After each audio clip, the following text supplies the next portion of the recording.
Finally getting this back section done.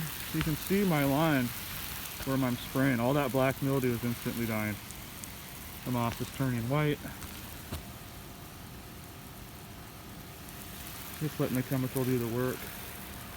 You can see over there, the rest of the roof is all white. I'm just spraying it on. This is our soft wash solution, 100% biodegradable.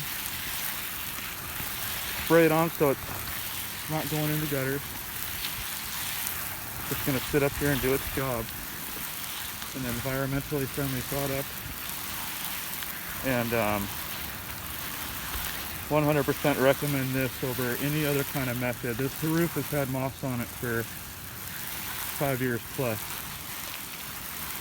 It takes a long time for that moss to grow. You can't just immediately remove it without causing damage. This roof probably has another 10 years left, but if it doesn't get maintained properly, it's going to get leaks, and that's not going to be a good return on investment for the homeowner.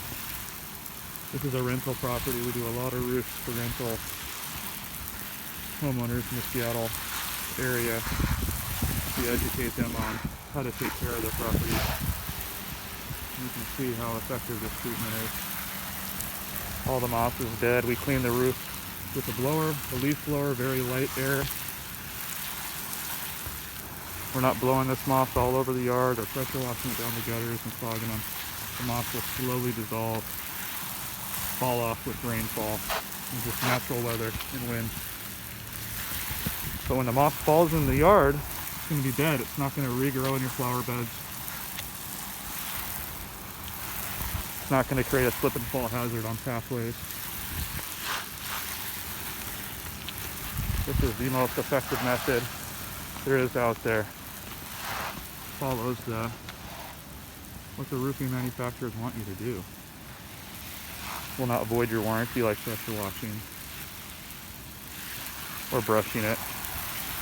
All these pine needles will come off a lot easier too with this wind now, because mildew, black mildew, or mold, or whatever you want to call it. There's scientific names for it. We have those on our website. But it holds pine needles and debris, so the soft wash solution takes care of it. These pine needles will fall off now with just normal wind, slowly. We blew it off really good, but the clumps of moss have granulars under them. You can't remove these instantly.